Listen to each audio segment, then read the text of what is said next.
The Democrats have been caught pushing fake evidence as their impeachment case implodes.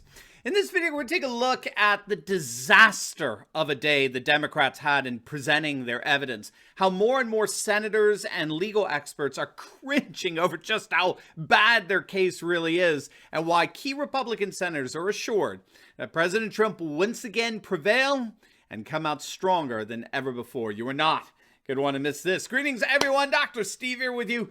Wonderful to be with you as always. We're here to give you every single day conservative hope in the midst of all these turbulent times we're living in, helping you to think better so you can feel better. So if you haven't already done so, you know what to do. Make sure to smack that bell and subscribe button. We would love to have you as a regular part of this channel. Also for you Rumble fans out there, right? Make sure to subscribe to our brand new Rumble channel by clicking on the link below. We're heading upwards to about 100,000 subs there.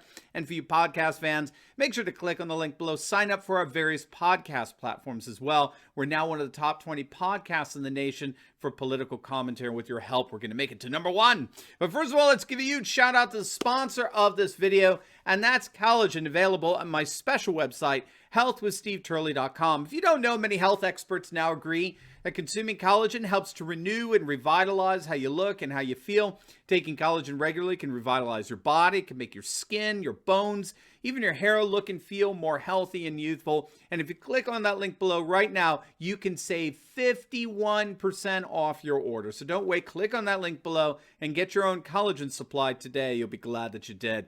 All right, gang, let's dive right in here. If Tuesday was, by all accounts, a rather abysmal start for President Trump's legal team, Wednesday turned out to be the day that the Democrats' impeachment case began to absolutely and utterly implode. Take, for example, the analysis of Harvard law professor Alan Dershowitz.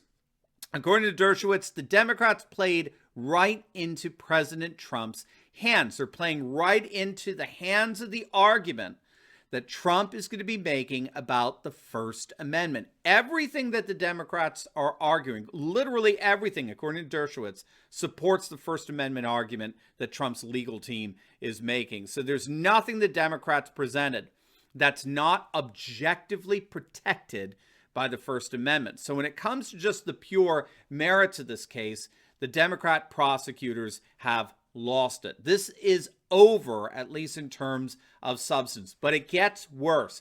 The Democrats kept getting caught putting out fraudulent evidence yesterday. This was too good. According to the Gateway Pundit, the impeachment managers claimed on the night of January 6th, Trump called Senator Mike Lee in the Capitol, mistakenly believing he was talking to Alabama Senator Tommy Tuberville. The Democrat manager then accused President Trump of pressuring him to make further objections to Biden's electors as Senator Lee just stood by listening to the conversation. In other words, Senator Lee confessed, supposedly, that President Trump was trying to actively pressure members of the Senate to disrupt the proceedings. Just one problem. It never happened. Senator Lee immediately stood up on the Senate floor and declared unequivocally that accusation was completely false. He never made such a claim. Watch what happened as a result. The impeachment manager, Mr. Cicilline, correctly and accurately quoted a newspaper account, which the distinguished senator has taken objection to. So we're happy to withdraw it. It's not true, and it's not on the grounds that it is not true, and we are going to repeated it too. Okay, we're going to withdraw it this evening and without any prejudice to the ability to resubmit it if possible, and then we can debate it if we need it. But this is much ado about nothing because it's not critical in any way to our case. You're not the one being cited as a witness, sir. Did you hear that? We're going to withdraw this submitted evidence on the grounds that it's not true. We're withdrawing what I just said because it's not true. How the flying hell do these Democrats get away with this? I mean, this Democrat manager just insulted a senator who's in effect a member of the jury that the Democrats are trying to convince to convict President Trump. And this moronic Democrat is insulting him with fake evidence.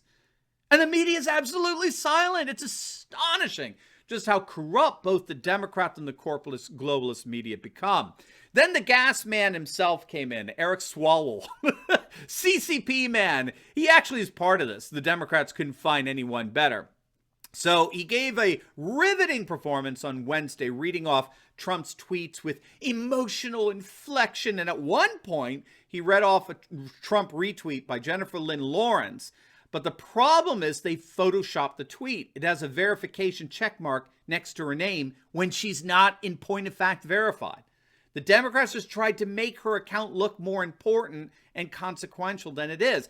And then Tucker Carlson detailed how the Democrats are lying about the Capitol riots. For example, they love to talk about the 5 people who died that day, but they consistently omit the fact that all 5 people who tragically lost their lives were in fact supporters of Donald Trump, including the Capitol police officer who died. And the facts of their deaths have not been widely or fully shared. One woman appears to have been accidentally trampled by the mob in the stampede to the Capitol. Another man apparently had underlying health issues and suffered a heart attack during the excitement.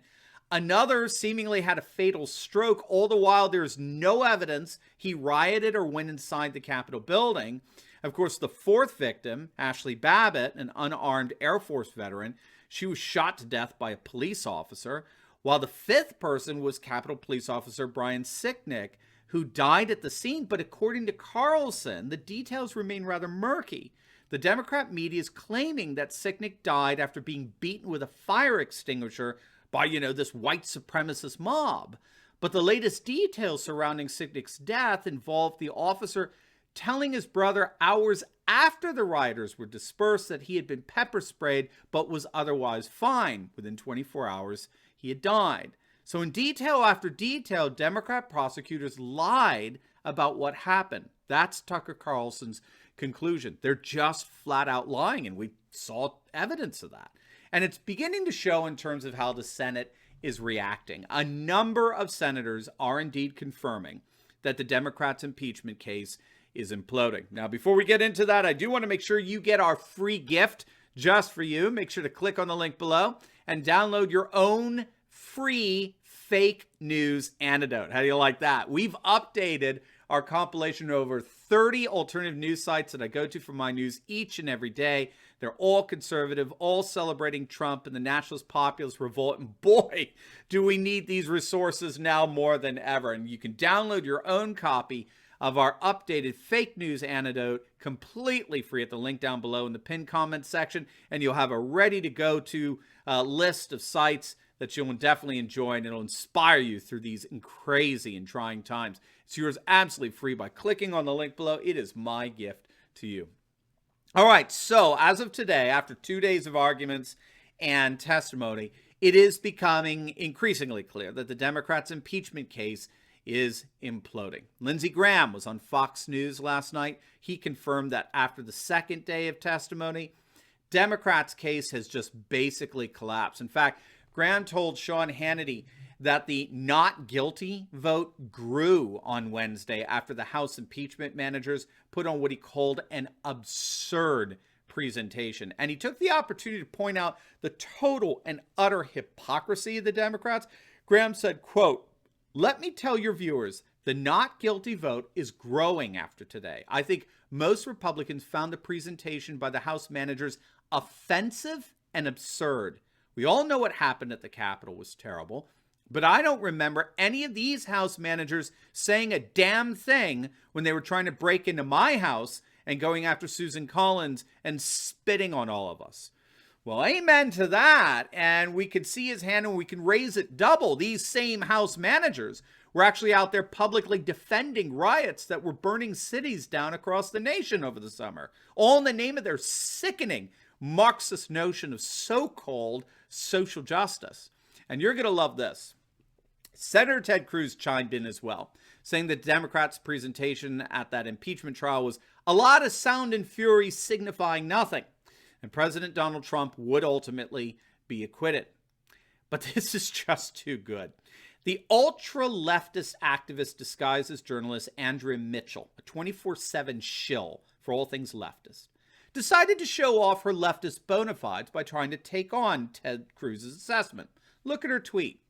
At Senator Ted Cruz says, "Impeachment trial is like Shakespeare, full of sound and fury signifying nothing.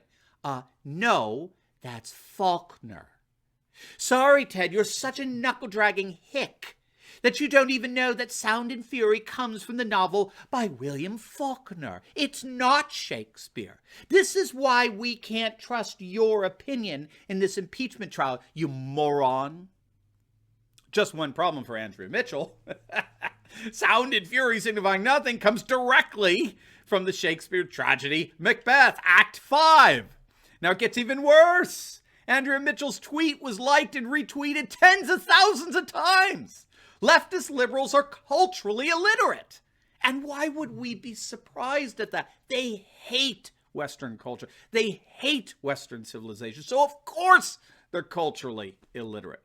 Which of course raises the question, if people like Andrea Mitchell are such illiterates when it comes to our culture, what does that say about their conception of our politics? I think we know the answer to that. So it does look like the whole impeachment circus is imploding on the Democrats. If what Lindsey Graham and Ted Cruz said is right, President Trump will come out of this not only acquitted, but politically stronger than ever before. Now, before you go, make sure to like this video, comment down below, and subscribe to my channel. You definitely want to check out my latest video. I just uploaded it. Man, oh man. How would you like to be Mark Cuban today, right? It's a video on the whole Mark Cuban national anthem fiasco and how the uprising against canceling the national anthem has caused the leftists like Cuban to run back under the rock from which he crawled out of. You are not going to want to miss it. So make sure to click on the link and I'll see you over there. God bless.